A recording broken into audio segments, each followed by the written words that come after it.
فاسألوا أهل الذكر إن كنتم لا تعلمون بالبينات والزبر।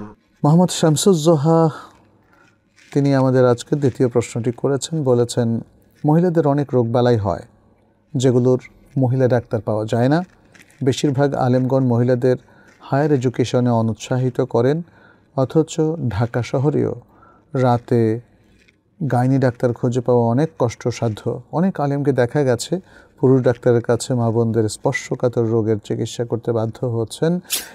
একটি বড় জনগোষ্ঠী পাশের দেশের অমুসলিম পুরুষ ডাক্তারের কাছে যেতে বাধ্য হচ্ছেন। মহিলাদের ডাক্তার অথবা অন্যান্য স্পর্শকাতর রোগের চিকিৎসার জন্য দক্ষ মহিলা জনগোষ্ঠী তৈরিতে আলেম সমাজ কোনো ভূমিকা রাখতে পারে কিনা, বর্তমানে কোনো উদ্যোগ আছে কিনা?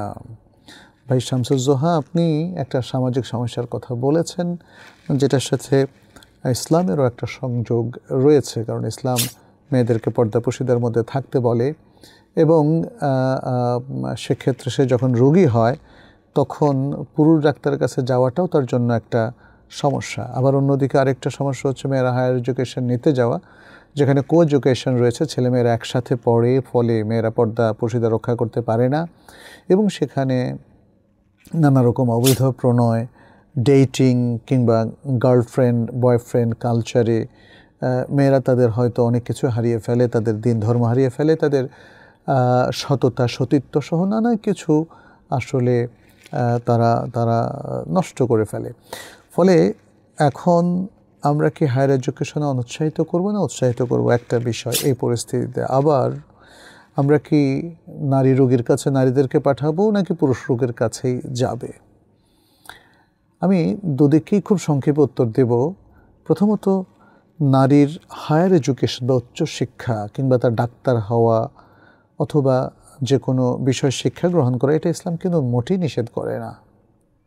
ইসলাম যেটা নিষেধ করে সেটা হচ্ছে কো এডুকেশন, অথবা নারীদের খোলামেলা পোশাকে বের হওয়া, পুরুষদের সাথে অবাধ মেলামেশা কিংবা তাদের সাথে অবৈধ প্রণয়ের বন্ধনে কিংবা ফ্রেন্ডশিপের বন্ধনে আবদ্ধ হওয়া, এটা ইসলাম অ্যালাউ করে না।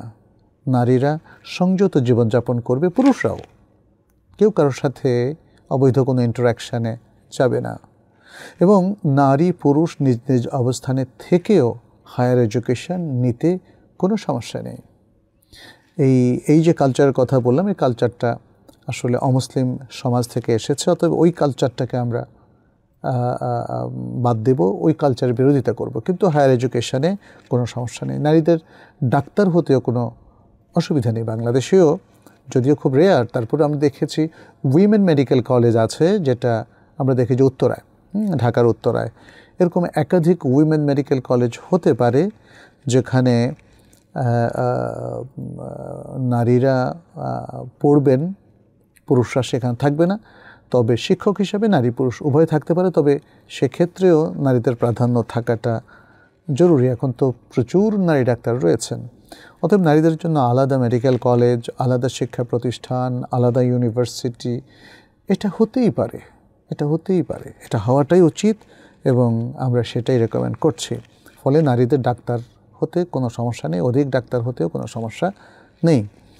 আর আরেকটা বিষয় হচ্ছে, যদি কোনো নারী অসুস্থ হন, তাহলে তিনি অথবা তার অভিভাবক অথবা তার স্বামী দেখবেন যে তার এই রোগের জন্য কোনো নারী চিকিৎসক আছে কিনা। থাকলে সেখানেই তাকে যেতে হবে, কোনো পুরুষ চিকিৎসকের কাছে তিনি যাবেন না।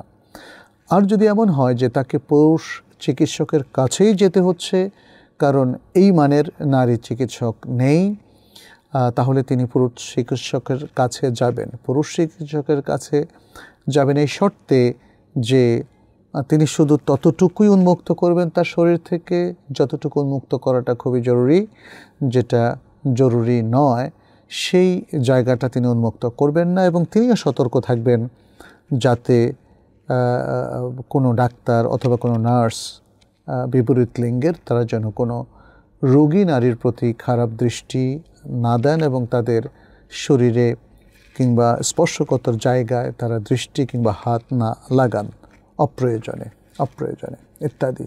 তো আমার কাছে মনে হয় এই বিষয়গুলো খেয়াল রেখে যদি আমরা অগ্রসর হই, তাহলে হয়তো ধীরে ধীরে আমাদের সমাজটা একটা সুন্দর ইসলামী সমাজে রূপান্তরিত হতে পারে, এবং যে সমস্যাগুলো আপনি হায়ার এডুকেশনের ক্ষেত্রে বলেছেন অথবা নারী চিকিৎসক কম থাকার কারণে যেই সমস্যাগুলো দেখা দিচ্ছে সেগুলো ধীরে ধীরে কমে যাবে ইনশাআল্লাহ।